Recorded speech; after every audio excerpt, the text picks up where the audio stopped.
Man, the 1930s, seems like nothing was going right. First economic turmoil, and then the whole world goes to war? Again? But on top of all that, apparently they had to deal with Martians. Yeah, actual Martians. Oh? Oh. Oh. Oh. Tripods, the scariest thing ever conceived of. War of the Worlds is a story that's always appealed to me in some fashion. Like, I watched the shit out of the 1953 film when I was a kid, and there's a lot of individual aspects to the Spielberg remake that I like. Like, that sound the tripods make is still the scariest thing ever of all time.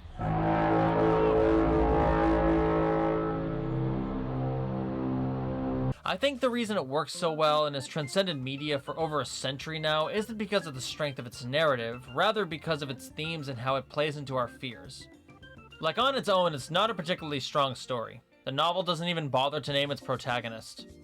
In broad strokes, the story is just people running away from Martians until, spoilers, they all die. Where the War of the Worlds excels, it's in its thematic elements, like I said. The novel was written in the late 1800s, the height of the British Empire's power, and displays it being brought to its knees within a matter of hours.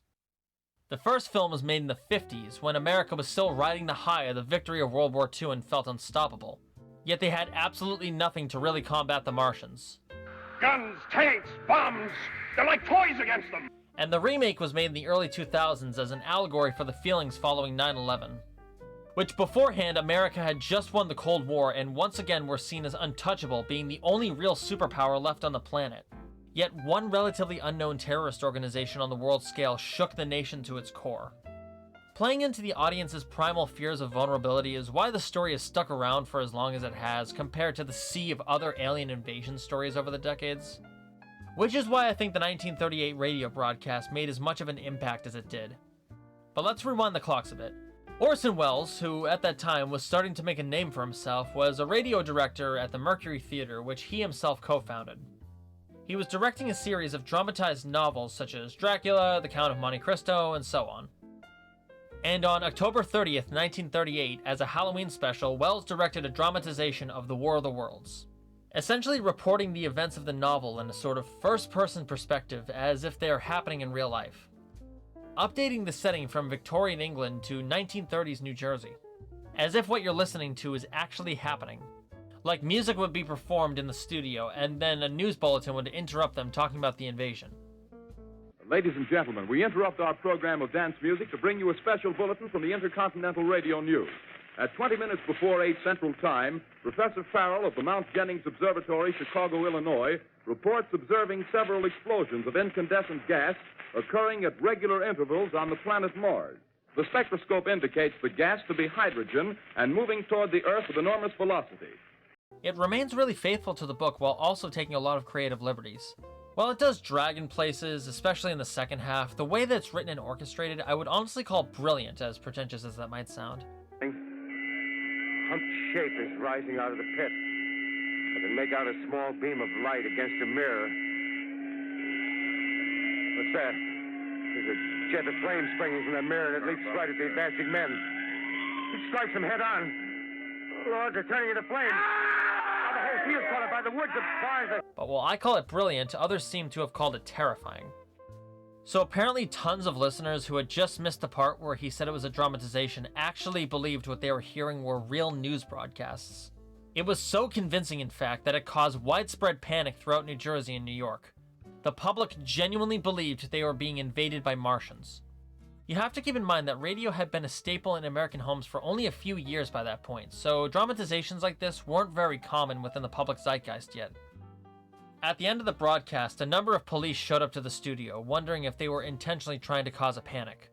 The studio was flooded with phone calls which jammed their lines, and dozens of reporters were rushing in, causing those who worked on the broadcast to flee out the back door.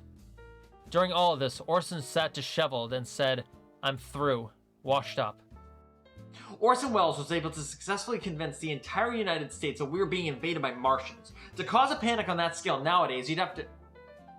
Well, everyone's always scared about something that they shouldn't be anyway.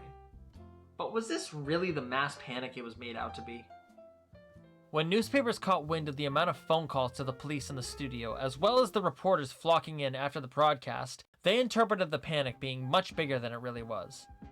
They framed it as absolute chaos in the streets, which wasn't helped by the growing fear among Americans of the threat of World War II, which we still weren't involved in yet.